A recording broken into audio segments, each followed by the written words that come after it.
Warning: our YouTube channel and its videos may contain scenes, language, and content that may not be appropriate for all audiences.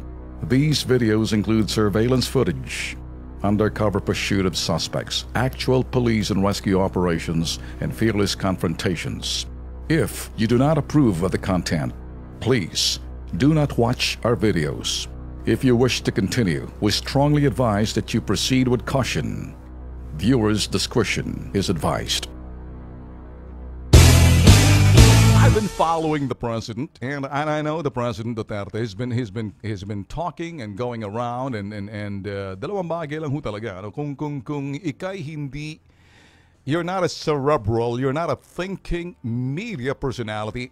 If you don't have a sense of analysis, you don't have a sense of evaluating things that you see, and you don't have the weights to validate it. The word is analyze, evaluate, and validate facts. Then and only then you'll understand by using your imagination.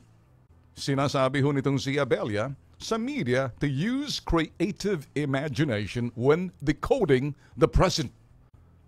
Yan ang problema mga boss. Hindi naman pare-pareho sa mga media. May mga bobo, may mga eng-eng, may mga katamtaman, may mga matatalino, may marunong mag-analisa, marunong mag-evaluate, mag-validate. May mga ibang tamad, may mga ibang kulang dilay, kulay dilaw na talagang wala naman kahit na wala nang tamang ginawa kasi naturalmente gusto nilang mapalayas na si Duterte. Kaya naman ang kanilang gusto, let's focus on something, okay? There's a something.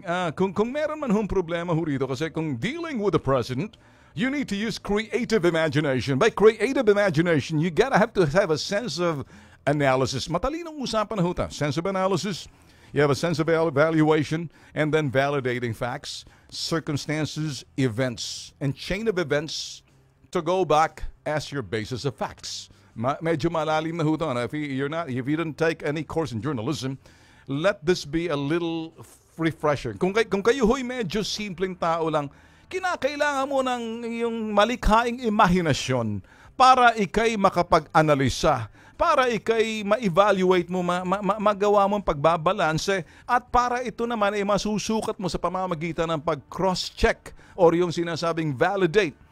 Para kung tutugma ba yung pag-analisa mo, kung talaga lahat ay susuriin mo, susuyurin mo lahat yung sinasabing mga pinanghahawakan mong mga detalye, kung bakit nangyari yan. Ngayon, kung sa mass media ho talagang pag-uusapan, at hindi natin mahikayat ang media na magkaroon ng imahinasyon dahil hindi lahat ng mga media, not all media people are the same.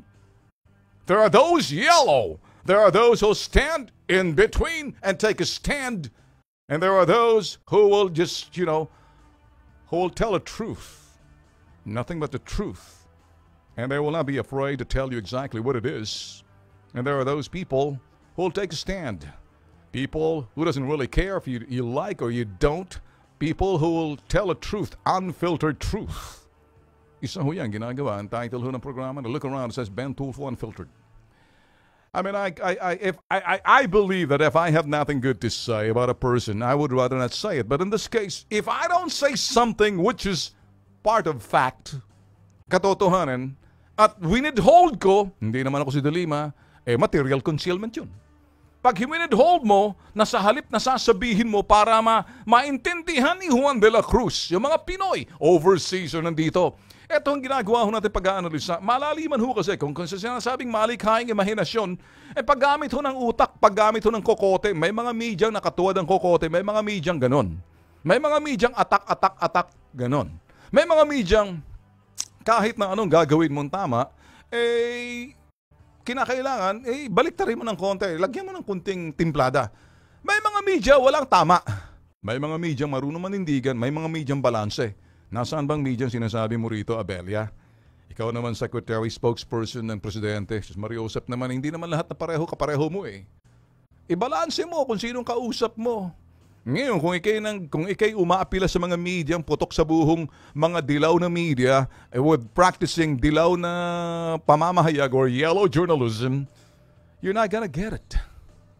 You're still gonna be an underdog. That's why ako ho'y naniniwala, I just don't find any relevance doon ho sa pagrereklamo ho ng Pangulo na hindi siya nakakuha ng patas na sinasabing ito'y trato ng mga media dahil hindi pare-pareho mga media eh. Hindi mo pwedeng magawang uniform. But I like the President when the President says, I understand the media and I remember this. Then he said this, and I will not be standing along the way doon sa kalang trabaho bilang media, ginagampan nilang kalang tungkulin.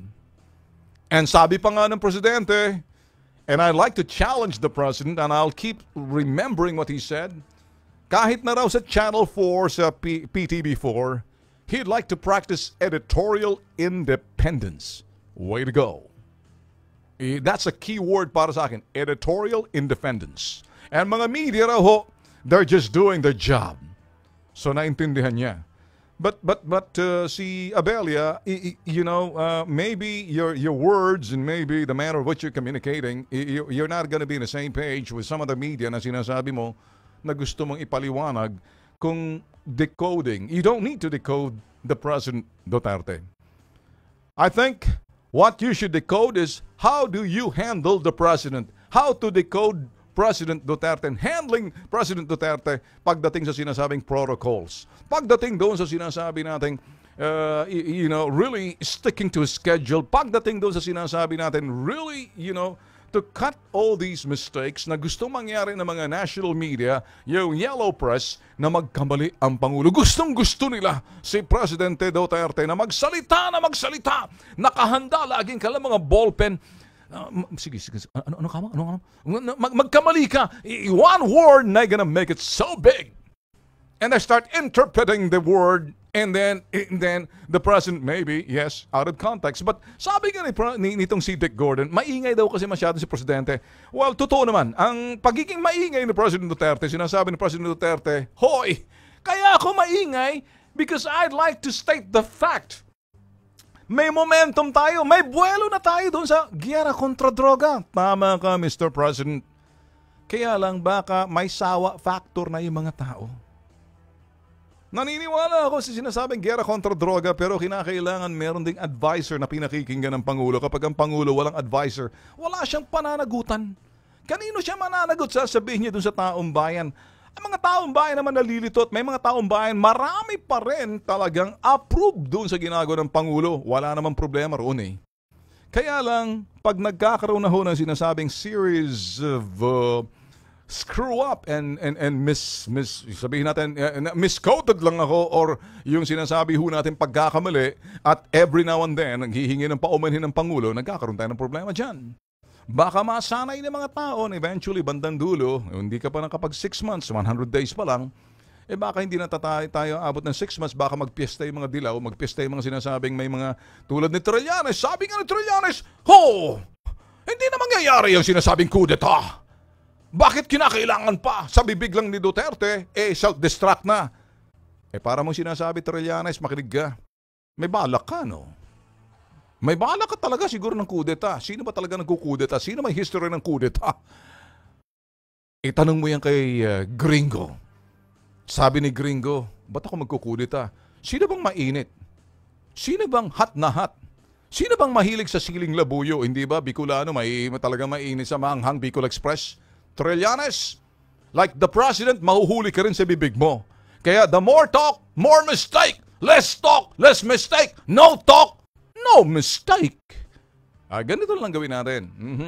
Gumamit kayo ng script, kasama ka na Trillanes, huwag ka na mag-extemporaneous, semplang ka rin. Ikaw na lang dilima, ang baba mo, ewan natin, bunganga mo, papakapangit pag na... Gumamit ka rin ng script. Ito naman si Presidente.